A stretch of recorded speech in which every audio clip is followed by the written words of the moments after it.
తెలంగాణ రాష్ట్ర ఆర్థిక పరిస్థితుల మీద రేవంత్ సర్కార్ ఒక వైట్ పేపర్ని రిలీజ్ చేసింది. అప్పుల కుప్పగా రాష్ట్రాన్ని కేసీఆర్ సర్కార్ తయారు చేసింది అనేది కాంగ్రెస్ ప్రభుత్వం నుంచి వినిపిస్తున్నటువంటి మాట. తప్పుల తడక లెక్కలతో దుష్ప్రచారం చేస్తున్నారు అంటూ బీఆర్ఎస్ కూడా అదే తీవ్రమైనటువంటి స్థాయిలో కౌంటర్లు ఇచ్చింది. సభను తప్పుదోవ పట్టిస్తున్నారు, ప్రజలను మభ్యపెడుతున్నారు అనేటువంటి మాటలు ఈ రోజంతా వినిపిస్తూ వచ్చాయి తెలంగాణ అసెంబ్లీలో. ఓవరాల్గా ఎవరి లెక్కలు తప్పున్నాయి, శ్వేతపత్రాన్ని ఎందుకు తప్పుపడుతున్నారు, లేకుంటే కేవలం అప్పుల్ని మాత్రమే చూస్తున్నారా, ఆస్తులని చూడట్లేదా?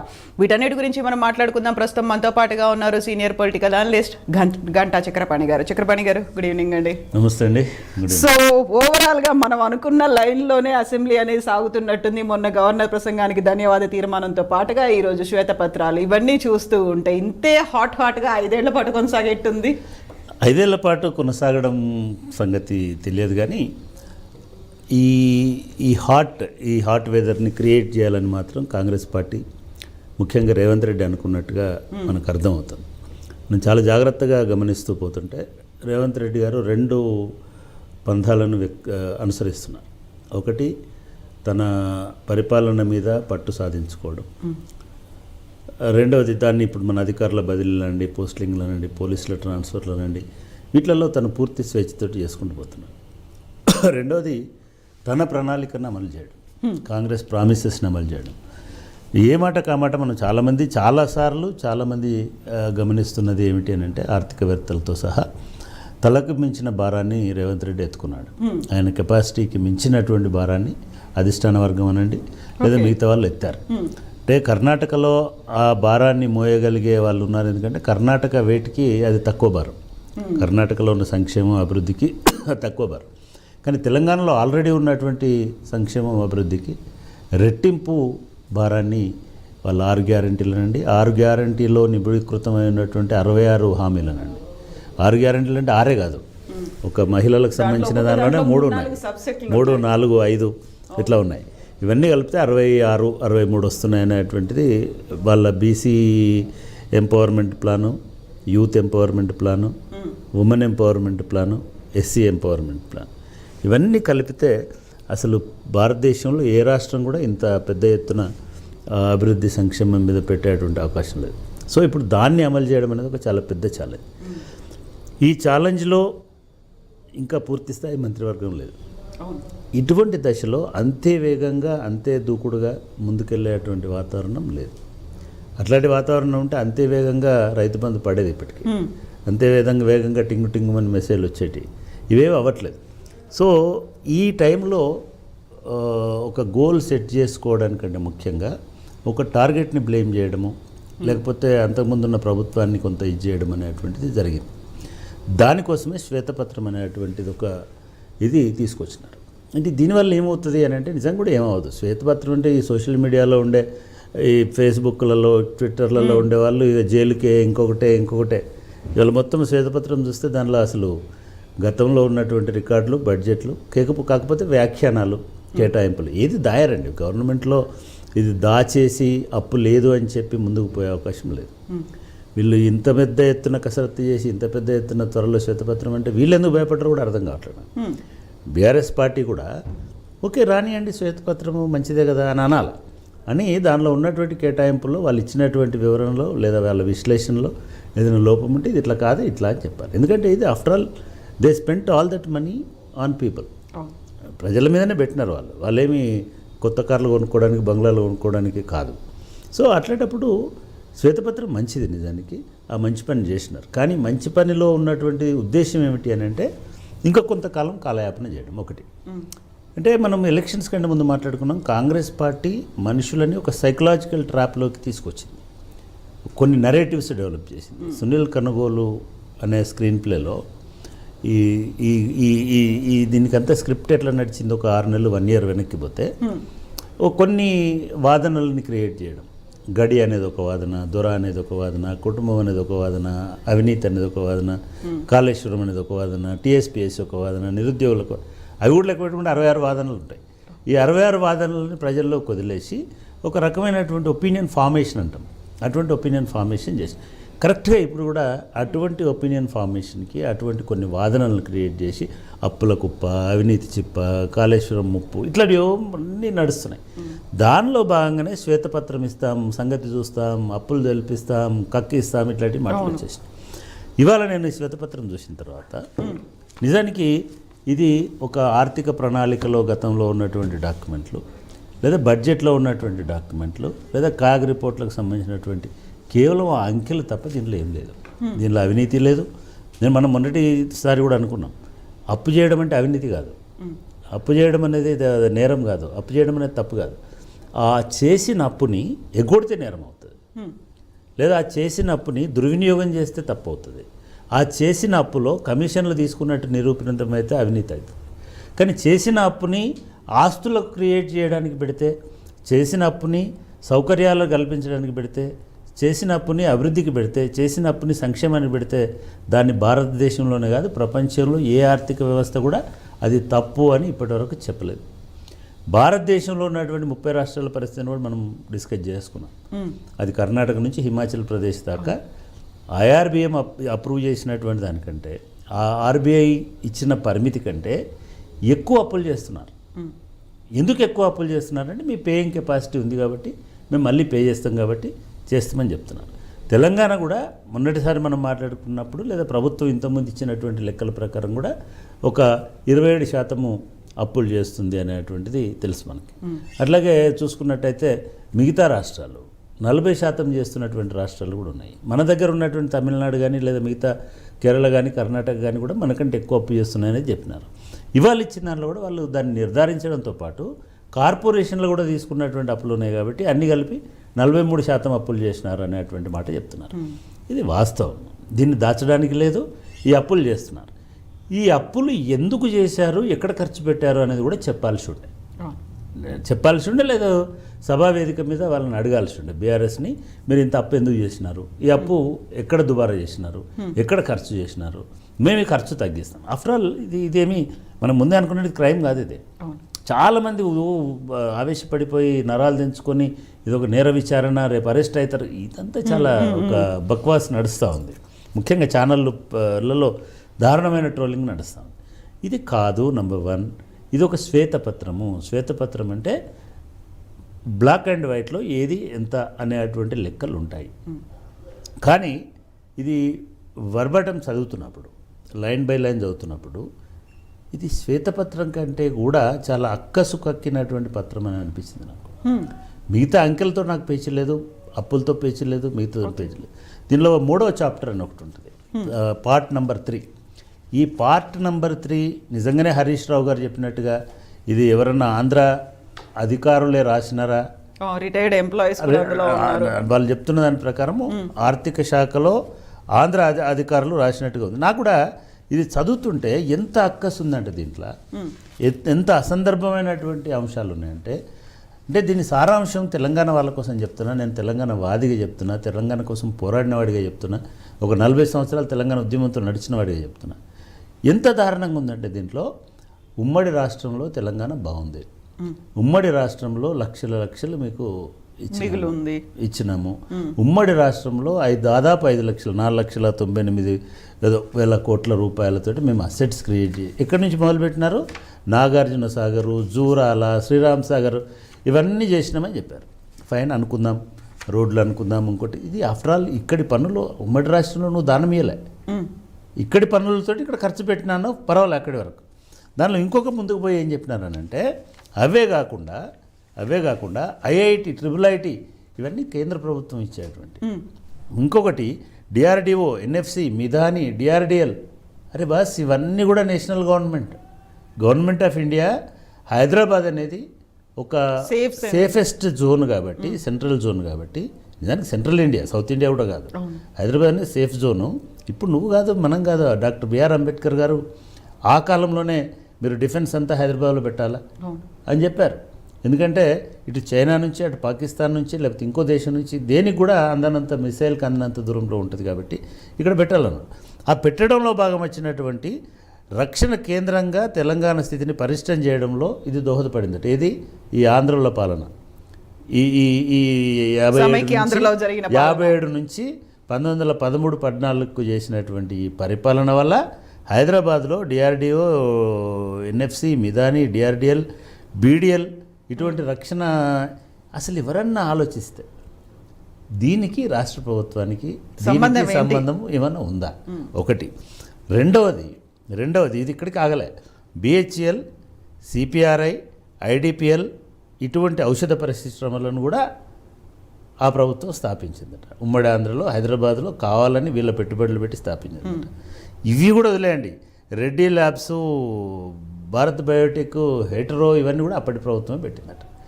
దీనిలో సరే అనుకుందాం, ఇది కూడా ఇందులో కొన్ని వాక్యాలు ఉన్నాయి. నిజంగా తెలంగాణ గుడ్డిగా అరుస్తున్న వాళ్ళు కొంత ఆలోచించాలి. కొన్ని వాక్యాలు ఎట్లున్నాయంటే, ఈ మొత్తము తెలంగాణను పరిపాలించిన సరే ఇందులో ఇంకా సిసిఎంబి, హెచ్సియు, సిసిఎంబి అనేది నిజాం జమానా అప్పటిది, హెచ్సియు అనేది ఆంధ్ర వల్ల మోసం వల్ల తెలంగాణకు వచ్చినటువంటి సూత్రాల 6 సూత్రాలలో ఒక సూత్రం కింద వచ్చినటువంటిది. అట్లనే ఇక్రిసాట్, నాము, ఎన్ఐఎన్, సిఫెల్ ఇట్లా ఈ నోటికి ఏది వస్తే దానిలో ఇవన్నీ రాసి ఇవన్నీ మేము త్యాగం చేసి ఇక్కడ మేము అసెట్స్ క్రియేట్ చేసినామన్నారు. దీనిలో ఒక్క పైసా కూడా రాష్ట్ర ప్రభుత్వాలది ఉండదు. ఇది పూర్తిగా నేషనల్ అండ్ ఇంటర్నేషనల్. ఇక్రిసాట్ అనేది మీ నేషన్తో సంబంధం, ఒక పరిశోధనా సంస్థ, అది అమెరికాకి సంబంధించినటువంటి పరిశోధనా సంస్థ. దీనికి వీళ్ళకి సంబంధం లేదు. ఇవన్నీ చెప్పుకుంటే ఏమంటారంటే, ఉమ్మడి రాష్ట్రంలో ఉన్నటువంటి ముఖ్యమంత్రులు అందరూ చాలా త్యాగనిరతితోటి ఇక్కడ ఈ ప్రాంతాన్ని అభివృద్ధి చేయడానికి, నేను నిజంగా చెప్తున్నాను రేవంత్ రెడ్డి గారు, మీరు చూస్తే కనుక మేము తెలంగాణ ఉద్యమంలో మేము చాలా నివేదికలు తయారు చేసినాం, కానీ ఇంత కుత్సితమైన, ఇంత దుర్మార్గమైన, ఇంత అభాండాలు వేసేటువంటి నివేదిక నేను ఎప్పుడు చూడలేదు. మీ శ్వేతపత్రాన్ని నేను సమర్థిస్తా, కానీ ఇటువంటి కామెంటరీని తెలంగాణ వాడు ఎవడు కూడా దీన్ని ఆమోదించడు, అంగీకరించడు. లేకపోతే రెండవ భాగంలో మొత్తం దీనిలో 11 పార్ట్స్ ఉన్నాయి. 41 పేజీలు, 42 పేజీలో టోటల్ రిపోర్ట్ ఉంది. ఈ 11లో గణాంకాలు ఉన్నాయి. అవును, గణాంకాలు ఉన్నాయి. సేమ్ మనకు బడ్జెట్లో కానీ లేకపోతే ఈ ఎకనామిక్ సర్వేలో కానీ ఏవైతే ఉంటాయో వాటి రాష్ట్రాలతో కంపారిజన్లో కూడా ఇవి చేసినారు. చివరికి ఎట్లా అంటారని అంటే, ఈవెన్ అంటే కొన్ని కామెంట్స్ ఎట్లా ఉంటాయంటే, తెలంగాణ చేస్తున్నటువంటి అప్పులు అనేటువంటి ఆరోగ్యకరంగా లేవంటే పర్వాలే, అసలు దారుణంగా ఉన్నాయి, దుర్మార్గంగా ఉన్నాయి. నిజంగానే ఇవాళ మీరు ఆంధ్రప్రదేశ్ పక్క రాష్ట్రాలు అన్నారు కాబట్టి చెప్తున్నా, రమ్మనండి, నేను కూర్చుంటాను ఇక్కడ. ఇది తయారు చేసిన వాడు ఎవడో రమ్మనండి. అసలు ఆంధ్రప్రదేశ్ అప్పులకు తెలంగాణ అప్పులకు పోల్చి చూడండి. ఎవరు ఎక్కడ పెట్టుబడులు పెడుతున్నారో చూడమనండి, ఎక్కడి నుంచి అప్పు తెచ్చుకుంటున్నారో చూడమనండి, వాళ్ళ రుణ పరిమితి ఏంటిదో చూడమనండి, వాళ్ళకు ఉన్నటువంటి పరపతి ఏంటిదో చూడమనండి. ఏ ఒక్క స్టేట్ తోటి అంటే ఇది ఒక బొంకడం అని అంటాం కదా, అబద్ధాలతోటి చేసినటువంటి దానిగా కనబడుతుంది. నేను ఒకటి ఫస్ట్ మనము శ్వేతపత్రాన్ని హర్షించాలి, స్వాగతించాలి. శ్వేతపత్రాలలో మీద ఉన్నటువంటి అంకెలను నిర్ధారించుకోవాలి. ఈ అంకెల నిర్ధారణలో మనకి ఈ 13 చాప్టర్లలో మనకి బడ్జెట్ అంచనాలు, వ్యయాలు అని చెప్పినారు. బడ్జెట్ అంచనాలు, వ్యయాలు అనేటువంటి ఎక్కడైనా సరే ఒక కొత్త స్టేట్లో చాలా అంబిషియస్ అంచనాలు ఉంటాయి. వీళ్ళు ఏమంటున్నారు, మీరు అంచనా వేసిన దానికి మీరు ఖర్చు చేసిన వ్యయానికి చాలా గ్యాప్ ఉంది, మీరు 60% to 80% రాబడి వచ్చింది మీకు, అదే ఖర్చు చేసినారంటాడు.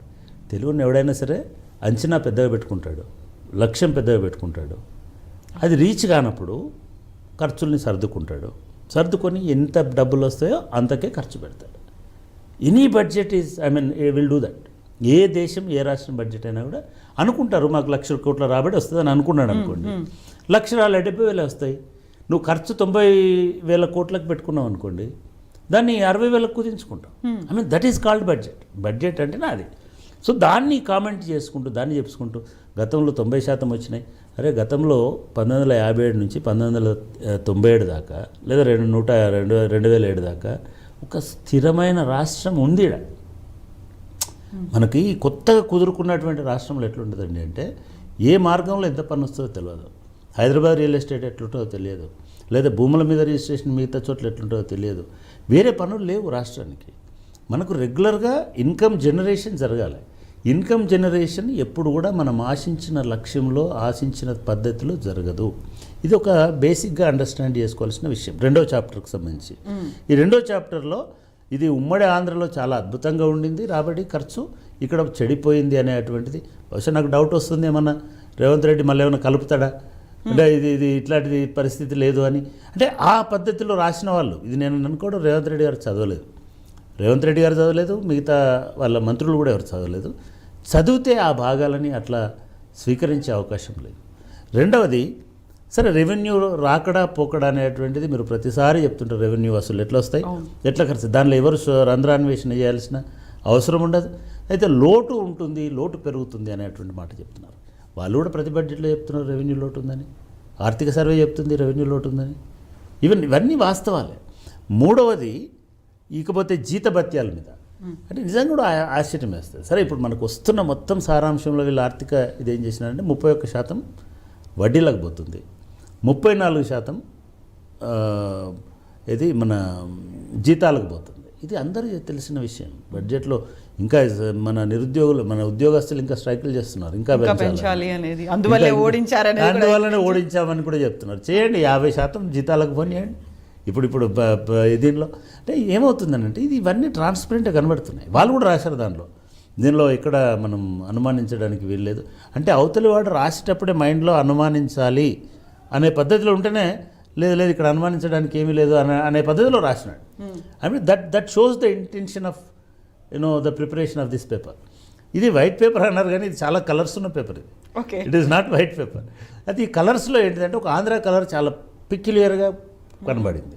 రెండోది, తప్పు పట్టాలి, రంధ్రాన్వేషణ చేయాలనేటువంటి కోణం కూడా చాలా క్లియర్గా స్పష్టంగా దీనిలో కనబడింది. దీనిలో వీళ్ళు చెప్పింది ఏంది, మీరు అభివృద్ధికి సంక్షేమానికి 35% పెడుతున్నారు, మిగతా 75% 65%ని మీరు కేవలము అప్పులు కట్టడానికి, వడ్డీలు కట్టడానికి, జీతాలకు. ఇది బడ్జెట్లో ప్రతి బడ్జెట్లో చదువుతున్నారు వాళ్ళు, మేము ఇంత అప్పు కడుతున్నాం, ఇంత వడ్డీలు కడుతున్నాం. వాళ్ళు అంటే ఈ ఎక్సర్సైజ్ వాళ్ళు చేసినట్లేరు, వాళ్ళకి సంభ్రమం ఆశ్చర్యం వాళ్ళకు రెండు కనబడుతున్నది. సో ఇట్లా వాళ్ళే చెప్తున్నారు, నీటిపారుదలకి ఎక్కువ ఖర్చు చేసినారు, మిషన్ భగీరథ ఖర్చు చేసినారు, మిషన్ కాకతీయ ఖర్చు చేసినారు. ఇదంతా మనకి ఈ ఖర్చు అంతా వాస్తవం.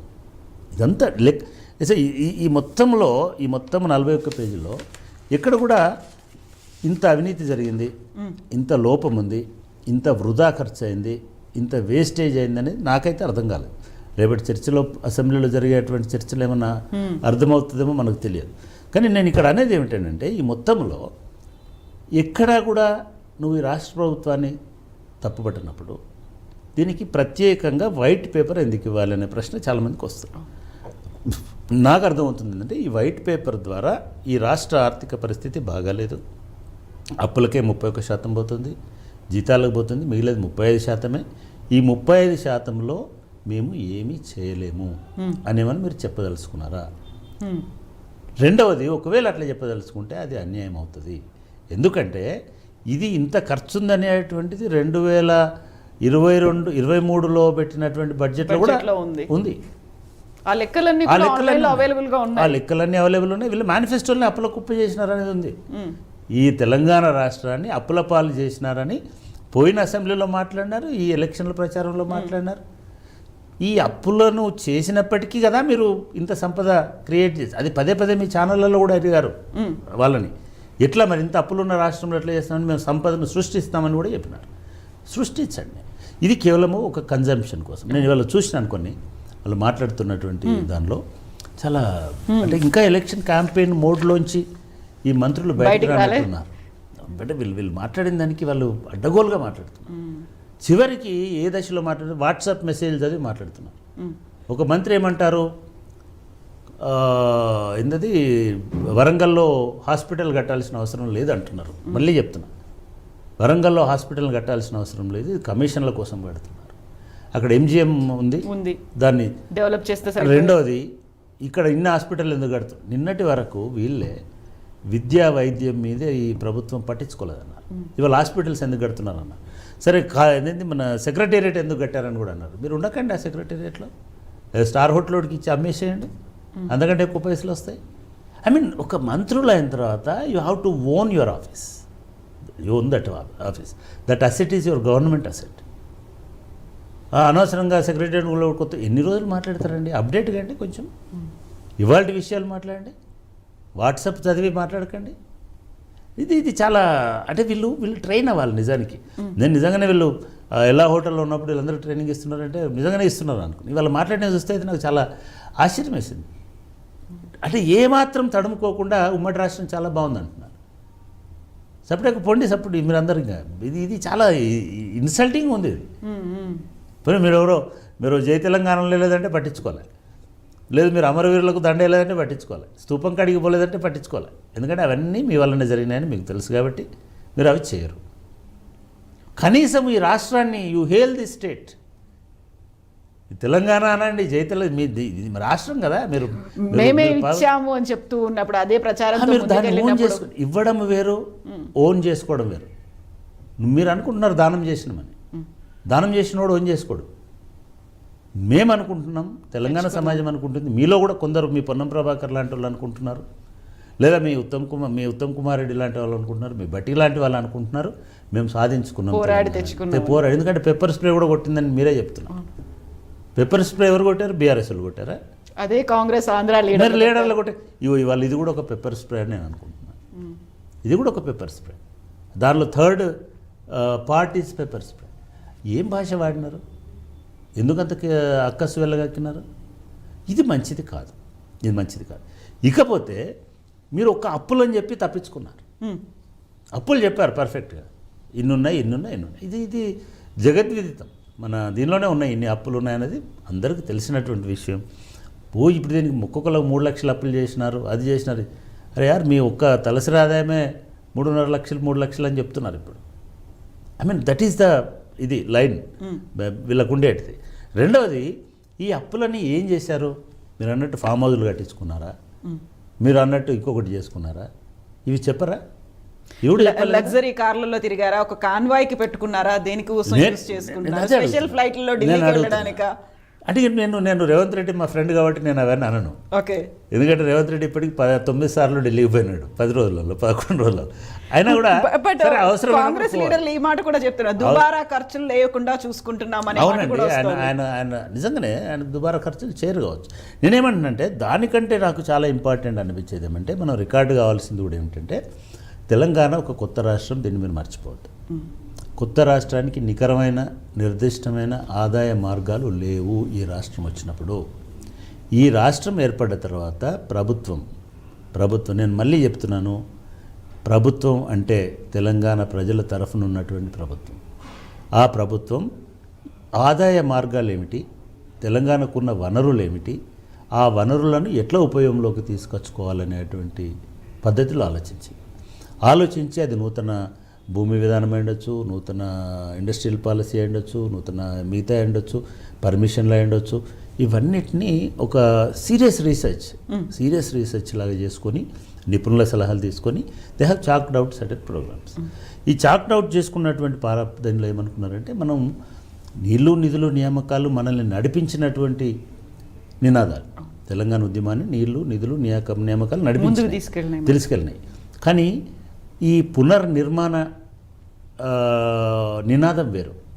ఈ పునర్నిర్మాణ విధానంలో లోకలైజ్ చేయాలి, స్థానికంగా తీసుకురావాలి, రీచబుల్గా పోవాలి, గవర్నమెంట్ అనేది అందుబాటులో ఉండాలి. ఈ దాని నుంచి చిన్న జిల్లాలు ఏర్పాటు చేసుకోవడం, ఎక్కువ మండలాలు ఏర్పాటు చేసుకోవడం, ఎక్కువ రెవెన్యూ డివిజన్లు ఏర్పాటు చేసుకోవడం, ప్రతి జిల్లాలో కార్యాలయాలు కట్టుకోవడం, ప్రతి జిల్లాలో పోలీస్ స్టేషన్లు మండలాల్లో కట్టుకోవడం, అంటే ఇట్లా స్థానిక పరిపాలన వ్యవస్థకు కావాల్సినటువంటి యంత్రాంగాన్ని, దానికి కావాల్సినటువంటి ఇన్ఫ్రాస్ట్రక్చర్ని ఒక 5 సంవత్సరాలు పట్టింది వాళ్ళకి. ఇవన్నీ కూడా మీ రకరకాల మార్గాల నుంచి వచ్చినటువంటి డబ్బులతోటి ప్రజల కోసం ఒక ఆస్తిని క్రియేట్ చేయడం కింద భావించాలి. అంతే తప్ప ఇది దుబారా కాదు. రెండవది, విద్య మీద నిర్లక్ష్యం జరిగింది. నేను కూడా అనుకుంటాను విద్య ఇంకా బాగు చేయాల్సి ఉండే, యూనివర్సిటీలను బాగు చేయాల్సి ఉండే, అధ్యాపకులను నింపాల్సి ఉండే, వాస్తవం. కానీ ఒక 200 రెసిడెన్షియల్ స్కూళ్ళ నుంచి 1022 రెసిడెన్షియల్ స్కూల్స్కి తీసుకొచ్చి పిల్లలను 5-6 లక్షల మందిని ఇప్పుడు అంటే ఒక పీరియడ్లో ఒక 6-7 లక్షల మంది అక్కడ చదువుతున్నారని అంటే వాళ్ళకి కావాల్సినటువంటి పోషణ, వాళ్ళకి కావాల్సినటువంటి వసతి, వాళ్ళకి కావాల్సిన సౌకర్యాలు ఇవన్నీ 100% కల్పించినారు. దాన్ని నువ్వు అప్రిషియేట్ చేయాలి ఎవరైనా. అంటే ఎక్కడ ఏం ఫీజు తీసుకోవట్లే, దీని మీద పెట్టిన ప్రతిదీ సంక్షేమం మీద పెడుతున్న పెట్టుబడే. ఎప్పుడైనా సరే వెల్ఫేర్ అనేది పెట్టుబడే. ఎందుకంటే ఆ వెల్ఫేర్ వల్ల బాగుపడ్డ వాళ్ళు రేపు ఈ రాష్ట్ర అభివృద్ధికి దోహదపడతారు. మానవాభివృద్ధికి చాలా కాంట్రిబ్యూషన్ అది. సో ఆ రకంగా చేసినారు, దాన్ని మీరు పట్టించుకోలే. అగ్రికల్చర్ అనేది another dimension of development plan, reconstruction plan of Telangana. It's పెద్ద ప్లాన్ అది. ఈ పెద్ద ప్లాన్లో ఏం చేశారు? పెద్ద ప్రాజెక్టులు కట్టారు, పెద్ద టన్నల్స్ కట్టారు, పెద్ద ఎత్తిపోతలు కట్టారు, పెద్ద పంపోదులు కట్టారు, పెద్ద ఎత్తున వాటర్ని పెద్ద ఎత్తుకు తీసుకొచ్చి పంపు చేసినారు. ఒక 50 అడుగుల 500 అడుగుల దూరం తీసుకొచ్చేసి ఇవన్నీ కట్టారు. ఇవన్నీ మీరు వెళ్ళి ఫిజికల్గా చూడగలిగే అసెట్స్. సరే దానిలో లోపాలు ఉన్నాయా, దాంట్లో అవినీతి ఉందా, మీరు డెఫినెట్గా మీరు ఎంక్వైరీ చేయండి. హైకోర్టు దాకా మీరు కూడా వెళ్ళారు. తప్పేముంది? CBI విచారణ ప్రజలు ఒకటండి, నేనేమంటానంటే ప్రజల ఆస్తికి, ప్రజల సంపదకి, ప్రజల దీనికి విఘాతం కలిగినప్పుడు ఖచ్చితంగా విచారణ జరపాలి. నథింగ్ రాంగ్, అది చేయనియండి. దాని జోలికి పోవాల్సిన అవసరం లేదు. కానీ మీకు కాళేశ్వరము ఇసుకలో ఉన్నటువంటి నీళ్ళ నుంచి మీరు నల్గొండ జిల్లాలో ఉన్నటువంటి ఫ్లోరోసిస్లో ఉన్నటువంటి నీళ్లను కలపడం అనేటువంటిది డెఫినెట్గా నా దృష్టిలో చాలా గొప్ప అభివృద్ధి. ఎందుకు ఎవడైనా సరే ఇవాళ కాదన్నట్టు ఆ నీళ్ళని తాగొద్దు, వాడొద్దు. ఇది చాలా గొప్ప అభివృద్ధి. వాటర్ని అంత షిఫ్ట్ చేసి అంత హైట్కి తీసుకెళ్ళి అంత దూరం తీసుకెళ్ళి, అది కృష్ణా బేసిన్లో ఉంటుంది. నిజానికి మా కరీంనగర్ వాళ్ళు గొడవ చేయాలి, ఇది గోదావరి బేసిన్, సహజ విరుద్ధంగా నదీ ప్రవాహానికి విరుద్ధంగా మీరు తీసుకుపోయి నల్లగొండలకు నీళ్ళు ఇస్తున్నారు, ఫ్లోరైడ్ వాళ్ళకి నీళ్ళు అట్లా ఉండదు తెలంగాణలో. ఇంత ఖర్చు చేసి పోనీ రూపాయికి 1000 రూపాయలు, లీటర్కి 100 రూపాయలు, కానీ నీకు ఫ్లోరైడ్ లేకుండా మనుషులు బతికితే 100 రూపాయలు పెట్టడానికి ఏమి? సో అంటే అటువంటి ఒక ప్రణాళిక చేసినారు. అది చేయడమే కాకుండా రైతులను నిజంగా కూడా మనం చాలా వీటి లేకుండా ఆలోచిస్తే రైతులకు ఉన్నంత సెక్యూరిటీ తెలంగాణలో ఇంకెవరికి లేదు. ఒకటి, తెలంగాణలో రైతులకు ఉన్న సెక్యూరిటీ ఏ రాష్ట్రంలో రైతులకు లేదు. రెండు, ఈ రెండు స్టేట్మెంట్స్ నేను ఇవ్వదలుచుకున్నాను. ఎందుకు లేదంటే ఈవెన్ ఎంప్లాయీస్ కూడా టైంకు జీతం వస్తలేదు. ఇప్పుడే కాదు, బీఆర్ఎస్ గవర్నమెంట్ అది కొంతమందికి ఉంది. నిరుద్యోగం వస్తలేదు, లేదా ఇంకోటి. కానీ రైతులకు మాత్రం గత 10 సంవత్సరాలుగా అనేక సౌకర్యాలు వచ్చినాయి. అసలు రైతులకు సౌకర్యాలు కాదు, వాళ్ళకి అందవలసిన విద్యుత్ అందడం చాలా గొప్ప విషయం. 24 గంటలో లేదా డే టైం 24 గంటలు కూడా కాదు, 10 గంటలే, 8 గంటలే, లేదా 13 గంటలే వాళ్లకు అనుకూలమైన సమయంలో, గతంలో లాగా అర్ధరాత్రి ఇవ్వడం కాకుండా అనుకూలమైన సమయంలో విద్యుత్ ఇస్తున్నారా లేదా ఉచితంగా ఇస్తున్నారా లేదా? అది రెండు, వాటర్ ఇస్తున్నారా లేదా? ప్రతి మూలకి ఇవాళ మిషన్ భగీరథ అనేటువంటిది, మిషన్ కాకతీయ అనేటువంటిది మొత్తం చెరువులన్నీ క్లీన్ చేసి పెట్టినారు కదా. కనీసం 20,000 చెరువులు, 25,000 చెరువులు అన్నీ బాగు చేసి పెట్టినారు కదా. వాటి కిందనే కదా ఇప్పుడు పంటలన్నీ పండుతున్నాయి. అంటే ఈ నీళ్లు రావడం వలన మీకు ఒక్క ప్యాడీలోనే 3 రెట్ల ఎక్కువ సంపదను మీరు ప్రొడ్యూస్ చేయగలిగినారు. దిగుబడి పెరిగింది. ఆ దిగుబడి ఎవరికి పెరిగింది? రైతులకే పెరిగింది. పెట్టుబడి తగ్గింది. ఎందుకు తగ్గిందంటే వాటర్ సెస్ లేదు. ఎందుకు తగ్గిందంటే కరెంటు బిల్లు లేదు. ఈ రెండు లేకపోవడం అనేది పెద్ద ఊరట. అయినా సరే మీకు పెట్టుబడి పెరిగింది. దాంతో ఏమైంది? ఆదాయం పెరిగింది. ఈ ఆదాయానికి తోడు పెట్టుబడి సహాయం కింద డబ్బులు వస్తున్నాయి. 1,000 కోట్ల రూపాయలు ఇవాళ మీరు 44,000 మంది రైతులకి, 50,000 మంది రైతులకి టెన్షన్గా ఈ 11 విడతల్లో ఎప్పుడు ప్రాబ్లం రాలేదు కదా. అది వచ్చింది కదా. రైతు బీమా ఒక్కదాని మీదనే వాళ్ళ దగ్గర 6,000 కోట్ల రూపాయలు ఓన్లీ రైతు బీమా ప్రీమియం కడుతున్నారు. 6,000 కోట్లు మామూలు విషయం కాదు. అంటే వీళ్ళకు అట్లనే 1,00,000 మంది రైతులకు ఇప్పటికీ చనిపోయిన వాళ్ళకు డబ్బులు ఇచ్చినామని చెప్తున్నారు. సో ఇట్లా ఇవన్నీ కూడా ఒకవైపు సంక్షేమం అనండి, లేదా mission Bhagiratha, mission Kakatiya, canals, మిగతా ఇటువంటి అభివృద్ధి అనండి, రోడ్లు అనండి, దగ్గర ఒక 10,000 కిలోమీటర్ల రోడ్లు ఎక్స్ట్రా వేసినారు ఈ 10 సంవత్సరాలలో. అంటే ఒక సంవత్సరానికి 1000 కిలోమీటర్ల రోడ్లు ఎక్కువ వేసినట్టు. రోడ్లు అనండి, ఫ్లైఓవర్లు అనండి, బ్రిడ్జిలు అనండి, మీరు ఎక్కడికి పోయినా కూడా కొంత అయితే అసెట్స్ అయితే క్రియేషన్ జరిగింది కదా. ఒక అద్భుతమైనటువంటి ఎలక్ట్రికల్ కారిడార్ వస్తుంది కదా నల్గొండ జిల్లాలో. 2 థర్మల్ స్టేషన్లు కన్స్ట్రక్షన్ అవుతుంది కదా, భూపాలపల్లి థర్మల్ స్టేషన్ ఫైనలైజ్ అయ్యి బయటకు వచ్చింది కదా. ఇవన్నీ కూడా నేనేమంటున్నా అంటే ఈ రాష్ట్ర అభివృద్ధి కోసం చేసినటువంటి ఇన్వెస్ట్మెంట్స్ అని నేను అనుకుంటున్నాను.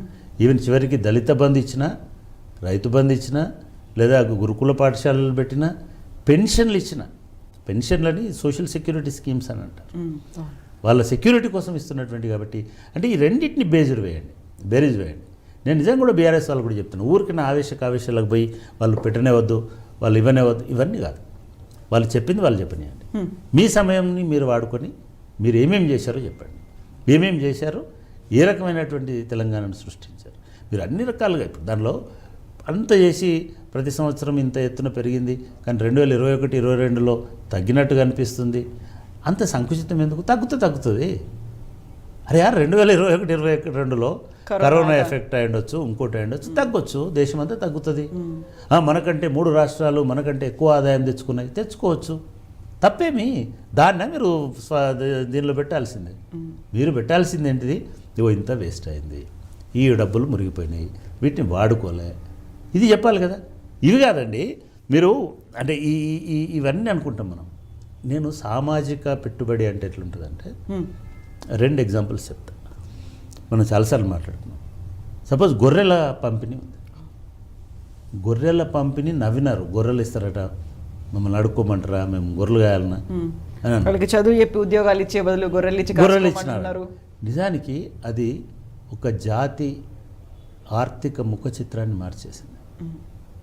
అసలు మనం ఇవాళ చాలా ఇదిగా మాట్లాడుకుంటున్నాం, కానీ గొల్ల సామాజిక వర్గం, ఎవరైతే గొర్రెల కాపర్ల సామాజిక వర్గం ఉందో వాళ్ళు స్వయం సమృద్ధి అనేటువంటిది మనం ప్రత్యక్షంగా చూస్తాం అక్కడ పోతే. మేము చాలా డీటెయిల్డ్గా చూసినాం వాడిని. అట్లాగే చేపల పెంపకం. నేను ఒకటే అంటుంటా, ఒక 10 సంవత్సరాల కింద ముదిరాజులకు టికెట్ ఇవ్వాలంటే ఒక జ్ఞానేశ్వర ముదిరాజు పోటీ పడేవాడు, లేదా ఒక ఈటెల రాజేందర్, ఆయన అప్పటికి ముదిరాజు అని చెప్పుకోలేదు, అయినా సరే ఆయనను కన్సిడర్ చేశారు. ఇవాళ 20 మంది అండి, మొన్న 20 మంది పోటీ చేసినారు. 20 మంది అన్ని పార్టీల్లో, BSP, BJP, BRS and Congress, ప్రతి చోటు నుంచి పోయాడు. ఒక బీఆర్ఎస్లో ఇలా, కానీ కాంగ్రెస్ కూడా ఇప్పుడు శ్రీహరి ముదిరాజు వచ్చినాడు. మనం ఊహించలే. ఇట్లాంటి చాలామంది రేపు ఉన్నారు. అంటే ఈ ఆర్థిక స్వావలంబన అనేటువంటిది, చేపల పెంపకం అనేటువంటిది అదొక విప్లవంలాగా వచ్చింది. 5 రెవల్యూషన్స్ అని చెప్తున్నారు కదా.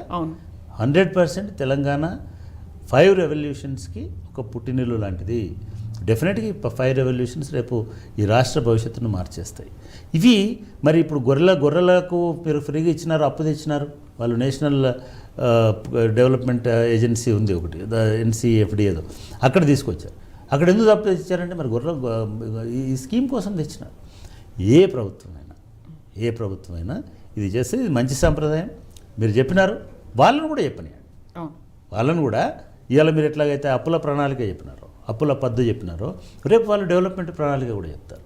చెప్పనియండి, ఎక్కడెక్కడ ఎంత డెవలప్మెంట్ చేశారు, ఎంత ఇది చేశారు, ఎక్కడ ఎంత ఆస్తులు క్రియేట్ చేశారు, ఎన్ని మైళ్ళ రోడ్లు వేశారు, ఎన్ని కిలోమీటర్ల ఇవి కాలువలు కట్టించారు, లేదా అన్నీ ఒక గణాంకాలు ఉంటాయి కదా. ఒక ఐటీ హబ్ అనండి, ప్రతి జిల్లాలో ఇదనండి, ప్రతి జిల్లా కలెక్టరేట్ అనండి, రకరకాల ఇవి ఉన్నాయి కదా. ఇవి కూడా చెప్పండి. 2 బేరేజ్ వేసుకొని ఒకవేళ వీళ్ళు తప్పు చేసినారు అనుకుంటే, ఒకవేళ ఇప్పటి వరకు జరిగినటువంటి 10 ఏళ్ల ప్రణాళిక తప్పనుకుంటే, మీరు దానికి భిన్నమైనటువంటి ప్రణాళికను అనుసరించండి. ఆ విధానానికి స్వస్తి చెప్పండి. స్వస్తి చెప్పి మేము ఇవి చేయము, ఇవి మాత్రమే చేస్తాము అని చెప్పండి. వీళ్ళు ఇంత దుబారా చేసినారు, మేము ఆ దుబారాన్ని మేము తగ్గించుకుంటాము. మొత్తం నెల ఖర్చులు ఇవ్వండి. నెల ఒక ముఖ్యమంత్రికి కార్యాలయం మీద GAD నుంచి ఎంత ఖర్చు పెట్టినారు, ఒక ముఖ్యమంత్రే కాదు, ఓవరాల్గా అందరూ మంత్రివర్గానికి, అందరికీ మీ పెట్రోల్, మీ డీజిల్, మీ ఎయిర్ ఫేర్, మీ ఫ్లైట్ కిరాయిలు, మీ ఇంకోటి, మీ భోజనము, మీ సిబ్బంది, ఇవన్నీ కూడా ట్రాన్స్పరెంట్ ఉండండి. తప్పేముందల్లా అవి కూడా తీయండి. లాస్ట్ తప్పు కానే కాదు. ఎప్పుడు తీయాలది? వాళ్ళకంటే మీరు ఖర్చు తక్కువ పెట్టినప్పుడు డెఫినెట్గా చూపించాలి. ట్రాన్స్పరెంట్గా కాదు, మేము పొదుపు పాటిస్తున్నామని చెప్పండి. అది మార్గం. రెండవది, 34% మీరు జీతాలు ఇస్తున్నాము. వాస్తవం అది. రాష్ట్రంలో, దేశంలో నాకు బాగా గుర్తు, నేను కూడా ఒక ఎంప్లాయీనే కాబట్టి, అంటే నేను రాష్ట్ర ప్రభుత్వ ఎంప్లాయీని కాదు, అది వేరే సంగతి. కానీ ఈ రాష్ట్ర ప్రభుత్వ ఎంప్లాయీస్కి ఈ మేనిఫెస్టో తయారు చేసేటప్పుడు కేంద్ర ప్రభుత్వంతో సమానమైన జీతాలు ఇస్తామని ఫస్ట్ మేనిఫెస్టోలో పెట్టారు వాళ్ళు. తర్వాత ఈ ఎంప్లాయీస్ అసోసియేషన్ వాళ్ళు వచ్చి ఒక రిప్రజెంటేషన్ ఇచ్చారు ముఖ్యమంత్రికి. ఏమని ఇచ్చారు? మాకు కేంద్ర ప్రభుత్వం వద్దు, మీరే ఏదో ఒకటి నిర్ణయించండి. ఆయన 40%, 39% ఫిట్మెంట్ ఇచ్చేసి పెట్టినాడు. అంటే నిజం కూడా అప్పుడు చాలామంది ఆశ్చర్యపోయినారు. సో 11%, 17% రికమెండ్ చేసింది అప్పుడు. ఇప్పుడు మొన్న అప్పుడు 15% అంటే నేనేమంటున్నా అంటే, ఎస్ మీరు కనిపించింది అనుకోండి, కమిషన్ వేయండి. ఇట్లాగ మీ పేరు విజన్ వేస్తారు కదా, ఇప్పుడు వేయాలి. వేసినప్పుడు ఆ కమిషన్కి చెప్పండి, జీతాలకు ఇంత తగ్గించాలి, మేము పొదుపు పాటిస్తాం. ఎస్ నేను కూడా సపోర్ట్ చేస్తాను, మీకు ఆ పని చేయండి, ఆ పొదుపు పాటించండి. మీరు ఈ పొదుపుల గురించి వీటి గురించి ఆలోచించి. కానీ మొన్న నేను ఒక ఇంట్రెస్టింగ్ న్యూస్ ఐటమ్ చదివాను. రైతు బంధు 10,000కే పరిమితం చేస్తే, 10 ఎకరాలకే 10 ఎకరాలకి పరిమితం చేస్తే మారేది ఏమీ ఉండదు. ఎందుకంటే వీళ్ళు ఎక్కువ హామీ ఇచ్చారు. ఒకటి 10 ఎకరాల కంటే ఎక్కువ ఉన్న వాళ్ళు చాలా తక్కువ ఉన్నారు. ఇప్పటివరకు ఏం చెప్పారండి? లక్షల ఎకరాలు ఉన్న వాళ్ళకు, 1000 ఎకరాలు ఉన్న వాళ్ళకు, ఐఏఎస్లకి, సినిమా యాక్టర్లకి అని పేర్లు కూడా తీసుకొని మాట్లాడినారు కదా. చేయండి ఆ పని. 10 కూడా వద్దు, 5 ఎకరాలకే పరిమితం చేయండి. This my demand. 5 ఎకరాలకు పరిమితం చేయండి. ఎంప్లాయీస్ అందరిని తీసేయండి, ఇన్కమ్ ట్యాక్స్ ఉన్నటువంటి ఎంప్లాయీస్. మాకు వాళ్ళ భూమి ఉంటే మాలాంటి కూడా తీసేయండి. ట్యాక్స్ కట్టిన ప్రతి ఒక్కరిని తీసేయండి. వైట్ కేష్ రేషన్ కార్డు ఉన్నోళ్ళకే వేయండి. అది పొదుపు అంటే బ్రహ్మాండంగా చేయొచ్చు. అట్లా కూడా చేయండి. ఇవి ఎట్లా చేస్తారు అనేది ఇంపార్టెంట్. ఇంకెంతో కాలం మనం ఏం జరిగింది అనే దాని మీద ఆలోచించరు. ఇది కొంచెం టైం కన్జ్యూమ్ అవ్వడానికి పనికొస్తుంది. ఈ అసెంబ్లీ సెషన్ దీని మీద వెళ్ళిపోతుంది. కానీ మీరు you have to come back with budget. రేపు నెక్స్ట్ సెషన్కి మీరు బడ్జెట్ పట్టుకొని రావాలి.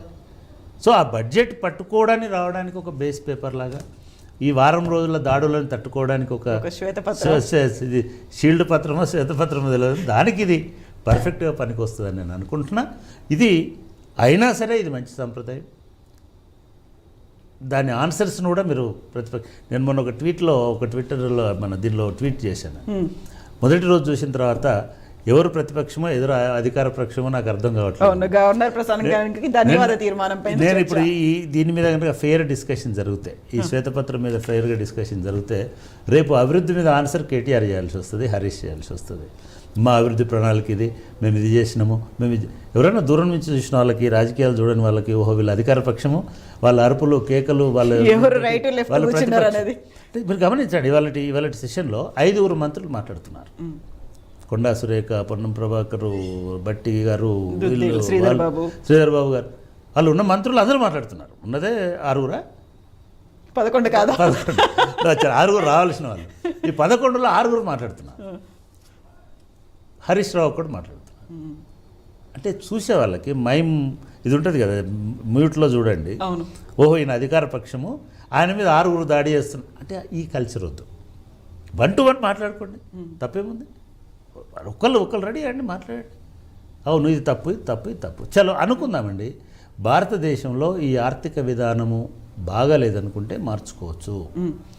ఆర్థిక విధానాన్ని అమలు చేసిన వాళ్ళు శిక్షార్హులు కాదు.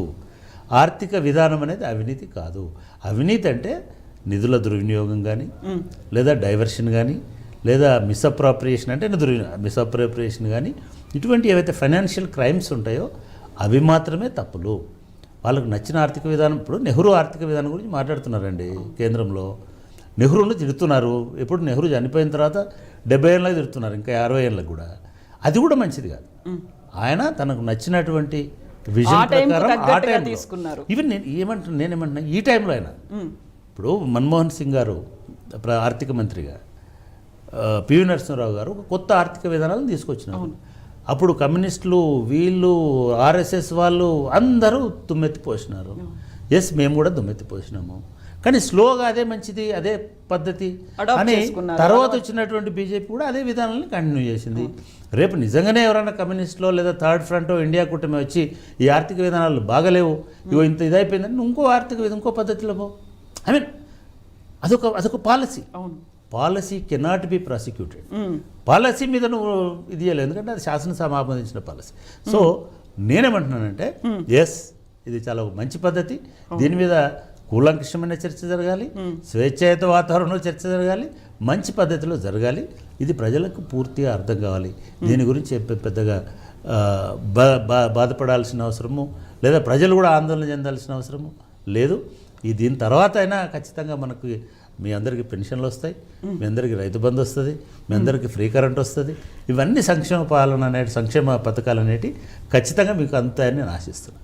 సో ఇప్పటి ఈ లెక్కలు ఈరోజు చెప్పినటువంటి లెక్కలన్నీ కూడా వాళ్ళ మేనిఫెస్టోకి సంబంధించి దానికి అనుగుణంగా ఉన్నాయా లేదా, లేకుంటే తెలంగాణ రాష్ట్రానికి సంబంధించి అభివృద్ధి అనేది ముందుకు వెళ్తుందా లేదా, దేని మీద ఫోకస్ పెట్టినట్టుగా అనిపిస్తుంది? అంటే వీళ్ళు కేవలం పోస్ట్ మార్టం రిపోర్ట్ అనుకుంటున్నాను. Okay, this is not progress report, this is a post mortem report. They have to come with their progressive report, own progress, own design అంటే వాళ్ళ బడ్జెట్. ఇప్పుడు నాకు చాలా అభ్యంతరాలు 3వ చాప్టర్లో నాకు చాలా అభ్యంతరం ఏంటంటే ఇది ఒక విజన్ లేదు వీళ్ళకి, ఇంత పెట్టుకున్నారు. చాలా మీరు తగ్గించండి. ఎవరొద్దన్నారు 3.5 లక్షల కోట్ల నుంచి 1.5 లక్షన్నరకే పెట్టండి బడ్జెట్. వాస్తవంగా రెవెన్యూకు సరిపోయే బడ్జెట్ ఎవ్వరు పెట్టుకోడండి, ఎవ్వరు పెట్టుకోరు. ఈ పూటలో మనం రోజు అరకిలో గ్లాసు బియ్యం వండుతాం కాబట్టి నెలకు 10 కిలోలే అవుతాయి కాబట్టి కరెక్ట్ 10 కిలోలు కొనుక్కొచ్చుకొని ఉండరు. ఓ బ్యాగో అర బ్యాగో కొనుక్కొచ్చుకుంటారు. ఎందుకంటే వాళ్ళకి ఒక ఇది ఉండదు. ఎవరైనా వస్తే ఏం చేస్తారు మీరు? కొంచెం లాంగ్ టర్మ్ విజన్ అంటాం. ఇవన్నీ కూడా ఏమంటే ఎప్పుడైనా సరే బడ్జెట్లో ఉండే ప్రిన్సిపల్ అండ్ ఫిలాసఫీ ఏంటంటే ఒక గోల్ పెట్టుకుంటారు.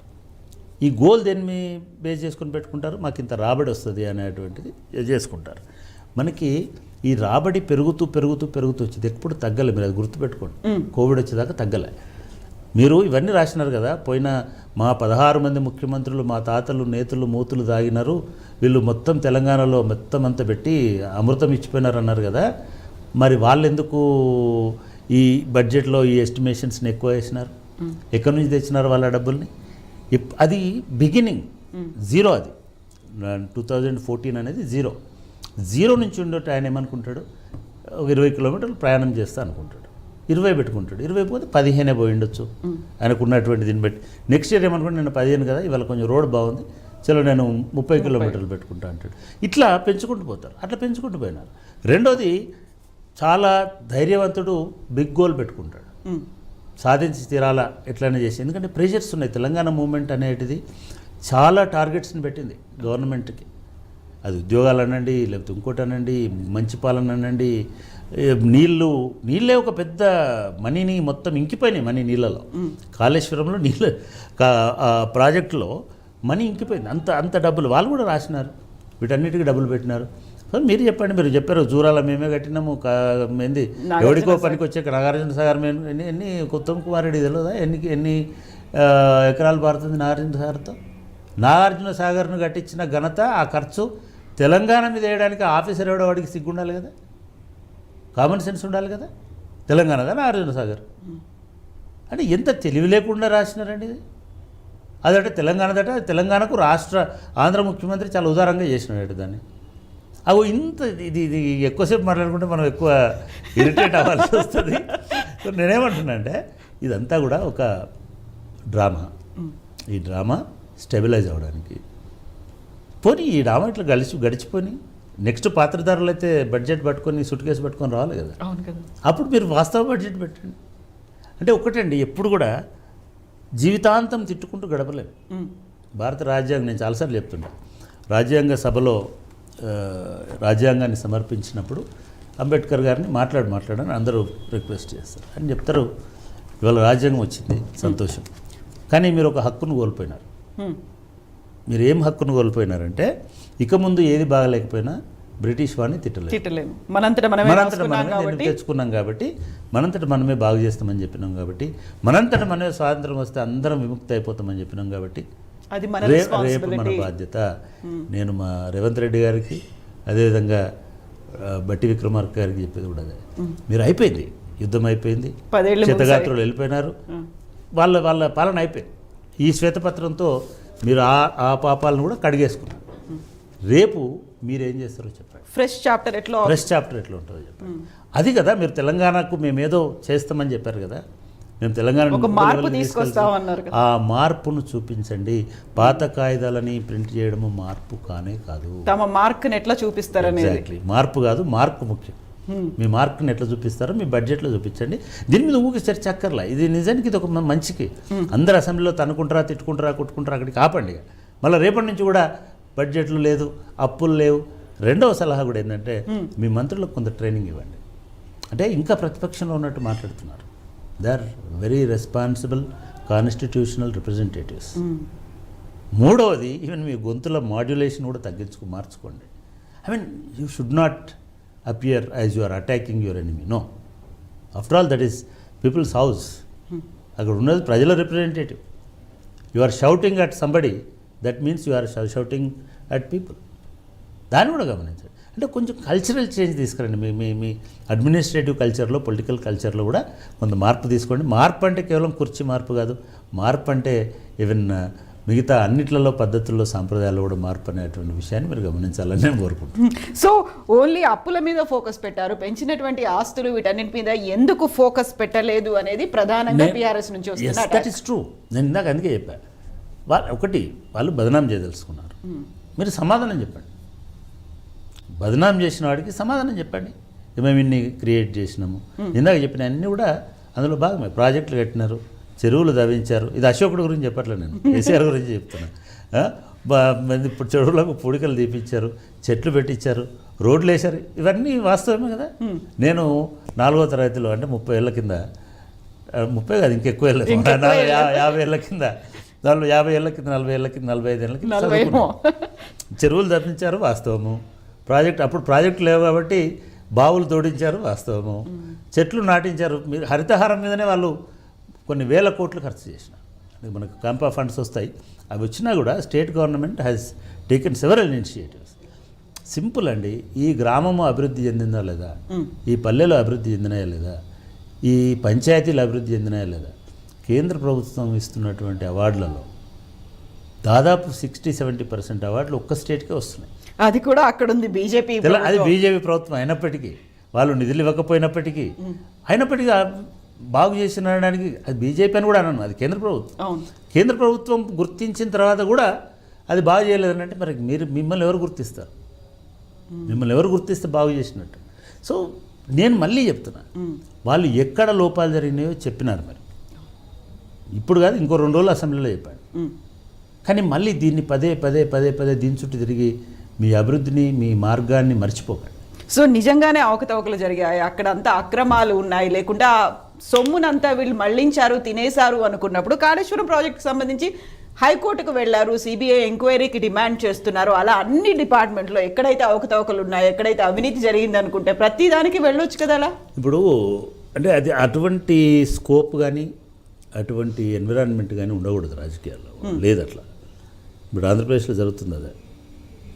ఆంధ్రప్రదేశ్లో జరుగుతున్నటువంటి పద్ధతిలోనే కనుక మీరు కేసులు పెడితే రేవంత్ రెడ్డి కూడా పనిచేయలేడు. మాకు అడ్మినిస్ట్రేషన్లో ఒకటి చెప్తుంటారు, మీకు ఏ విమర్శ రాకుండా ఉండాలంటే, మీ మీద ఏ అలిగేషన్ రాకుండా ఉండాలంటే మీరు ఏం పని చేయొద్దు. Okay, you just go to office and SIT and take your salary and come home. మిమ్మల్ని ఎవరు అన్నారు? మీ అవినీతి ఉండదు మీ దగ్గర. మీరు స్పెండ్ చేస్తున్నారంటే, పని చేయడం స్టార్ట్ చేసినారంటే విమర్శించేవాడు ఉంటాడు. పని చేయకపోతే ఎవడు విమర్శించాడు. పని చేయట్లేదు అని అంటాడు, కానీ తిన్నాడు అన్నాడు, అక్రమం చేసిండు అన్నాడు, బంధుప్రీతి అన్నాడు, వాళ్ళ కులమోడికి పెట్టిండు అన్నాడు, వాళ్ళ ఊరోడికి పెట్టిండు అన్నాడు. అసలు చేయకపోతే అయిపోయింది కదా, పట్టించుకోవడం మానేసి. అది ఎవరు పట్టించుకో. ఇది అట్లుంటుంది. కాబట్టి నువ్వు ఏ పని చేసినా నీ మీద ఒక ఆపాదింపు ఉంటుంది, మీ మీద ఒక నెగటివ్ ప్రచారం ఉంటుంది, అబ్జర్వేషన్ మీద ఒక దుమ్మెత్తి పోషణం ఉంటుంది. చలో రెడీ. మీరు ఏదైనా నేను ఎందుకంటే నేను అడ్మినిస్ట్రేషన్లో ఉన్నా కాబట్టి నేను చెప్తాను. మేము 35,000, 37,000, 36,000 ఇచ్చినాం. 92%, 93% సక్సెస్ రేట్ మాది. మాకు ఇచ్చిన ఉద్యోగాలలో 38,000 ఇస్తే 36,000 వాపస్ ఇచ్చేసినాం. ఆయన కూడా రోజు ఎవడో అంటుంటాడు. ఈ రోజు అనేటువంటి మనం సమానం చెప్పుకుంటూ ఉండలేము. అసలు మనం ఇలాగా ఒక్క ఉద్యోగం కూడా ఇవ్వకుండా 3 ఏళ్ళు 5 ఏళ్ళు గడిపినాం అనుకో, మీకు అసలు సమస్య లేదు కదా, సమస్య లేదు. కాబట్టి అడ్మినిస్ట్రేషన్లో ఇటువంటి విమర్శలు ఉంటాయి. విమర్శ అనేటువంటిది నిందారోపణ కాదు. నిందారోపణ కూడా నేరం కాదు. ఇవి నేరము కూడా చాలాసార్లు శిక్షార్హమైనది కాదు. కాబట్టి ఈ వైట్ పేపరే ఒక ఉరితాడని రాసిండేవాడు నిన్న. వైట్ పేపర్ ఎందుకు ఉరితాడు అవుతుందిరా? ఇలా ఏం లేదు. ఇలా కేవలం గణాంకాలు, పద్దులు, ఖర్చులు. ఒకటే పొలిటికల్ అటాక్ ఎక్కడ ఉందంటే పార్ట్ 3లో ఉంది. ఆ పార్ట్ 3 అనేటిది ఎవరు రాశారో నాకైతే తెలియదు. కాబట్టి ఇట్లా కాకుండా ఇంకొక రకంగా చేయాలి అనేది ఇందులో ఉండదు. అది స్ట్రాటజీ పేపర్లో ఉంటుంది. ఇది కూడా అంటే ఇటువంటి వైట్ పేపరు, స్ట్రాటజీ పేపర్ ఇవన్నీ చంద్రబాబు నాయుడు గారు తీసుకొచ్చినటువంటి జార్గ్ అనేది మంచిది. మళ్ళీ అది రివిజిట్ చేస్తుంది ఇప్పుడు. అటువంటిది మళ్ళీ రేపు ఏమన్నా స్ట్రాటజీ పేపర్ తీసుకొస్తే సంతోషం. సో ఆ మాట కూడా అన్నట్టున్నారు కదా, గురువు గారిని ఫాలో అయినట్టున్నారు ఆంధ్ర హరీష్ గారు ఎందుకు అన్నారో తెలియదు నాకు. కానీ ఈ అంటే బహుశా నేను వారికి కూడా చెప్తున్నా, రేవంత్ రెడ్డి గారికి చెప్తున్నా, వారికి చెప్తున్నా, ఈ 3rd చాప్టర్ ఏదైతే ఉందో, 3rd పార్ట్ ఏదైతే ఉందో చాలా ఎంబరాసింగ్గా ఉంది. ఒక రకంగా తెలంగాణ వాళ్ళకి అసలు ఏం జరగలేదు, అన్యాయమే లేదు, మేము చాలా గొప్ప వాళ్ళం, మేము పరిపాలనలో ప్రపంచ రికార్డు ఉన్న వాళ్ళం, మీకు పరిపాలన చేత కాలేదు అని ఉంది. అలాంటప్పుడు తెలంగాణ ఇవ్వాల్సిన అవసరం కూడా లేకుండే కదా. అసలు ఎందుకు ఇచ్చినారో నాకు అర్థం కావట్లేదు. ఇప్పుడు కూడా 20 ఏళ్ళు 30 ఏళ్ళు కొట్లాడినా కూడా ఇది చదివిన తర్వాత అరే ఇంత బాగున్నాక ఇంక తెలంగాణ ఎందుకు అనేటువంటి ధోరణిలోకి తీసుకుపోయినారు. బట్ ఐ మీన్ ఫైన్ ఓవరాల్గా అంటే ఎప్పుడో ఒకసారి ఒక ఫైనల్ స్టేట్మెంట్ అయితే ఇవ్వాలి కదా.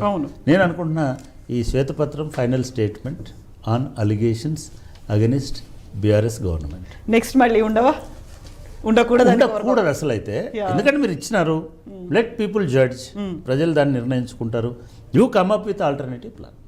ఇలా మొత్తంలో చెప్పింది ఏంది, తెలంగాణ ప్రభుత్వము బీఆర్ఎస్ ప్రభుత్వ విధానాలు 10 ఏళ్లలో సరిగ్గా లేవు, మీరు సరి చేయండి, అందుకే మీకు అధికారం ఇచ్చారు, అందుకే కదా మీకు అధికారం ఇచ్చింది. మీరు ఇంకో 10 ఏళ్ళు ఉండండి, 10 ఏళ్ళు కదా శాశ్వతంగా ఉండండి, బాగు చేస్తే శాశ్వతంగా ఉంటారు కదా. Let us see that. I mean మంచిదండి, మంచిగా కోరుకోవాలి ఎప్పుడైనా. మార్పు ఎలా ఉంటుంది అంటే మార్పు మంచిదే కాదు, మార్పు కూడా మంచిదే. కానీ అదే నేను ఒకటే కోరుకునేది ఏంటంటే ప్రజాధనం దుర్వినియోగం కావద్దు, ప్రజా సమయం దుర్వినియోగం కావద్దు, శాసనసభ దుర్వినియోగం కావద్దు, బయట కూడా మైకులు శబ్ద కాలుష్యం ఉండొద్దు. You please settle this account as soon as possible in the same session of assembly, and you come up with your own plan in next session, which is the budget session of assembly. Simple. Yes. So ఏం జరుగుతుంది అనేది రేపైనా ఇంకా మళ్ళీ continue అవుతుందా, దీనికి ఇక్కడే full stop పెట్టేసి నెక్స్ట్ ఫోకస్ అనేది దేని మీద పెడతారు మనం? లెట్ us see, వాళ్ళు దేని మీద ఫోకస్ పెడతారో మనం కూడా దాని మీద ఫోకస్ పెడతాం. It's good, right? Yes అండి, thank you so much Chakrapani గారు. సో ఇది వాళ్ళ స్పెషల్ డిస్కషన్. ఓవరాల్ గా తెలంగాణ అసెంబ్లీలో ఏం జరగబోతోంది, దీంతో పాటుగా తెలంగాణ రాష్ట్ర ప్రభుత్వం ఎలాంటి నిర్ణయాలు తీసుకోబోతోంది, మనం వేచి చూద్దాం. Discussions and latest developments continue అవుతూనే ఉంటాయి. This is Kavitha signing off.